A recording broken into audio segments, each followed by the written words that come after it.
Good morning, guys, and welcome to the podcast today. Today's topic is going to be all about leadership, organizational management, and consulting. And with that, I've got an esteemed guest with us today, Dr. Lori Baker-Shenna from Washington.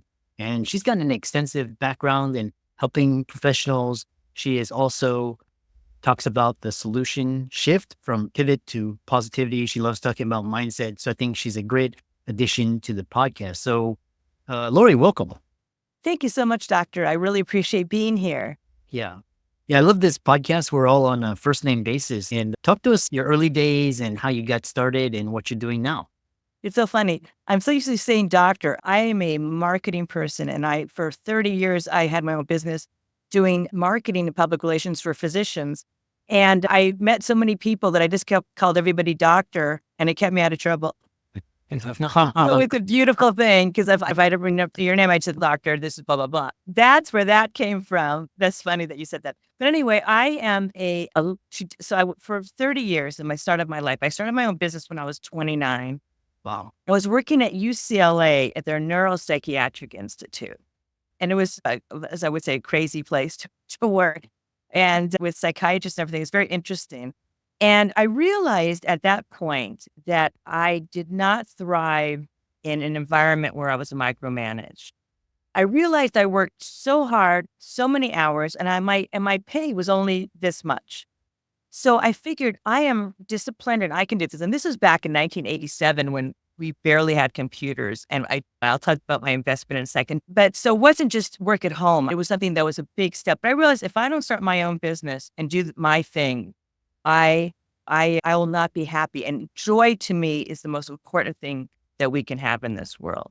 So I took this huge leap back in 1987 and I left UCLA, which was this very nice job. And we were in a recession in those days. And people said, you're going to fail. It's not going to work. And I thought, what happens if I fail? What's the worst thing that can happen to me? And the worst thing can happen is I'll go find another job. So the risk reward, even as a young person, a 29-year-old, I realized, okay, let me give it a shot. So long story short, I started my own business and in a year I doubled my salary and it has not stopped. I could literally be doing that today. I chose not to. But when you realize what your potential is and not let other people influence you, then it's just an open thing. So then when I was 55, back in 2013, I had gotten a degree in organizational leadership and I had been working as a professor at Cal State Northridge in journalism. And I got non-Hodgkin's lymphoma. So I was diagnosed with that. And I realized at that point that I really need to do something different. I want to do something new. And I really enjoy leadership. So for the past 11 years, I switched again and people said, how can you leave a tenured job at a university and how can you give up this thriving marketing business? I said, because I want to try something new. And what's the worst that can happen? I'll go back to doing web content for physicians, right? So long story short, I started my leadership business 11 years ago, and that too has thrived incredibly. I have to say it's been a joy, but it's all about staying positive, finding your North Star, and truly not listening, and I call it to the haters, truly following what you know you can do and then go ahead and do it. That's a wonderful introduction. And what's interesting is a lot of people, you did this back in the 80s. I did it in 2008. And, when the whole financial system was, and everybody told me I was crazy too. What I've really pondered recently is people that kind of take a leap of faith and people listening, they're like, oh, wow, that's amazing. But if you're actually in the thick of things, it's really scary. It's like you got a family, you have a mortgage, you have a car, you have a spouse, kids. And this is really the real ramifications. And plus you have your identity tied up in your income, your net worth, what you do. So how do you let all of that go? Because that's for a lot of people, they cannot do that. I call it strategic risk. So I did a lot of freelancing the year before I took off. So I had a little bit of a safety net. But you really have to sit down and take an internal audit of your life. And that means really figuring out where you find joy. And while material things and you have a lot of responsibilities and that eats at you, how sustainable is that? And are you going to have a heart attack when you're 50 because you're doing things that you're not going to do? And then what's your family going to do? So you can really ease into a change with not having to like just go for it and run away and sell everything. There are strategic things that you can do. And this, Chris, as a coach, you can do to ease into these risks. But you have to ultimately realize you only have one shot at life. And that sounds so cheesy, but it really isn't. And the older we get, the more time is more valuable than anything, because I can have all the money in the world. I'm 66. I could have all the money in the world, but if I live to 70, what good does it do for me? So I have to really think about the present and what am I doing? And is it bringing me joy? And am I in the right space? So that has to trump all the fears. And you have to make it realistic. You've got to have a good coach. You have to do things in steps. But to stay miserable, in my opinion, even if you're being paid a ton of money, is not viable. And for me, not realistic. I don't know. Interesting. And I have to tell you, back in 1987, I got a loan out for $3,000 for a computer with a floppy disk that you literally mailed. It was so new age. And it cost me $2,500 to get a fax machine. So those two, that was like a $5,500 investment. And I didn't even know and I was able to get, I think, an SBA loan or something. And I wasn't being paid that much. You know what I'm saying? So I was a big investment, but it was investment in me. And if you know your potential, you really get rid of that imposter syndrome and really know your strengths and really take that audit. It's so worth it. I can't tell you. Yeah.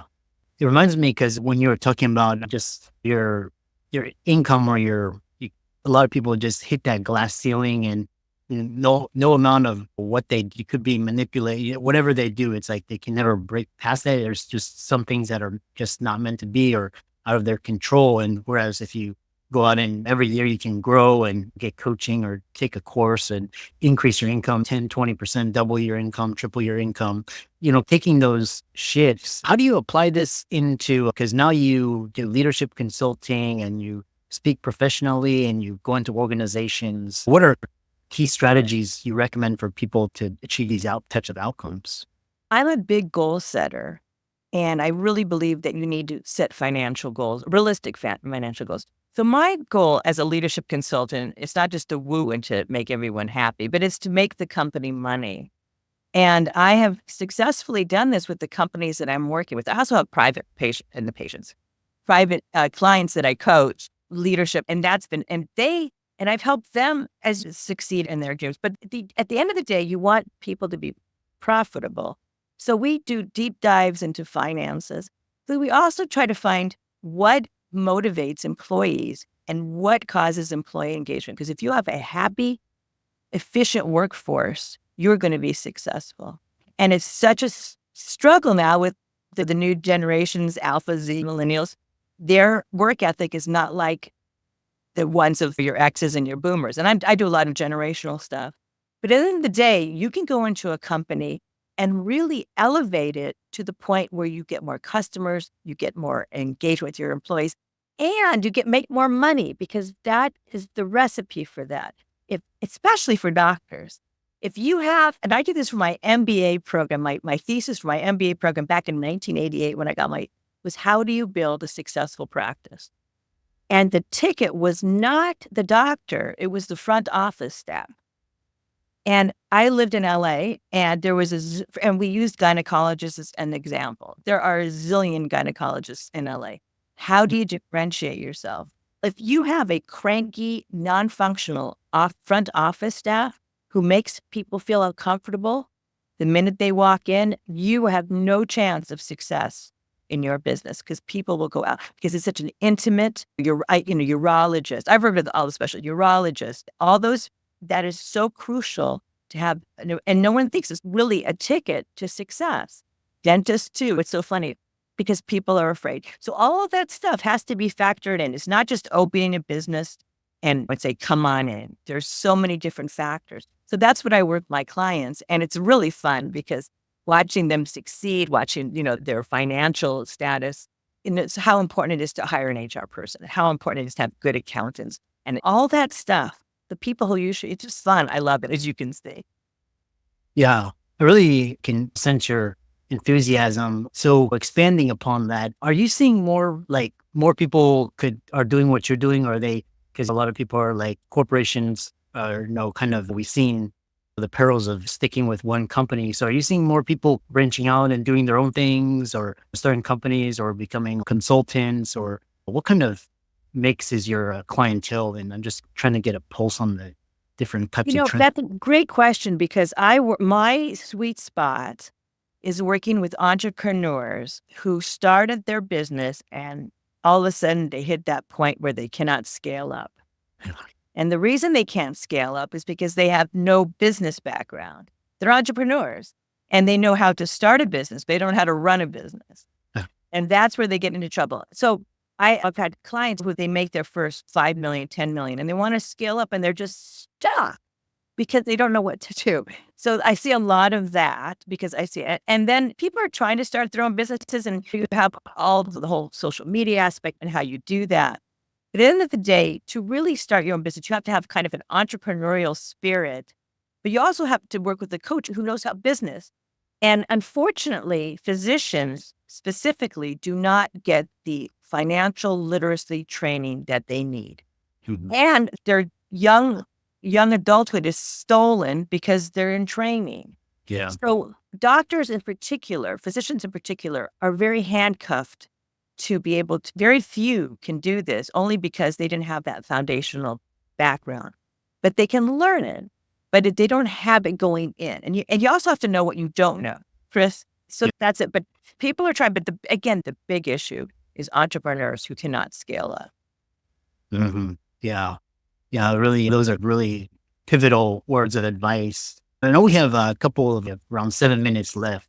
Because I want to touch upon this, when you have the people that are in corporations and they've hit the ceiling, what is the number one fear that people have, and how do you address that when people come to you? Fear of failure. It is so ingrained. It's everywhere. It's unbelievable. It's paralyzing. And so that, and I think unfortunately our society does not normalize failure, because if you see any of the leaders that we have in the country, they've all experienced massive failures. And that's how you learn. If you haven't failed hard, but it's very scary. We're not equipped to deal with failure. So how do you counter that? I have what I've been preaching for years, and I call it the solution shift, where instead of staying in the problem, you stay in the solution. You don't live in the problem. So no matter how bad things are, you don't stay in there and be miserable and be a victim. You start figuring out solutions the minute you realize that there's a problem. And once you begin to be a solution-oriented person, leader, you get clarification and things suddenly are doable. And the secret to that is understanding what you have control over and what you don't have control over. And once you figure that out, you figure out where to put your energy. And you put the energy into the things that you can control and don't worry about the things that you can't. That secret sauce really helps people move forward, especially in fear. And I have really watched over the past 11 years, people move and get unstuck because they've let go of the fear, let go of the guilt, and figured out a way to stay positive and move forward. Mhm. Yeah, I really love your message. If in talk about just your pivot to positivity, how can people find you? Because you do professional speaking, you do leadership coaching, and how people can find you and follow you and reach out to you. Hit me up on LinkedIn. I love LinkedIn, and that's a great place. My website is fine, but I really am active on LinkedIn. I think that's a great place to also, if you're an entrepreneur, you should be living on LinkedIn because there's so many people you can connect with, and so there's so much you can do. You do not have to be stuck, and there's so many resources for you. Don't let you get in the way of what you want to do. And I got to tell you, being as old as I am now, I know one thing is that you are going to regret not trying, and you're going to regret not trying more than you regret trying and failing. Because if you're in your 30s or 40s and you realize and you don't try to do it, you just say, okay, I'm going to stay stuck. when you're in your 60s, you are going to be so sad and you're going to regret it.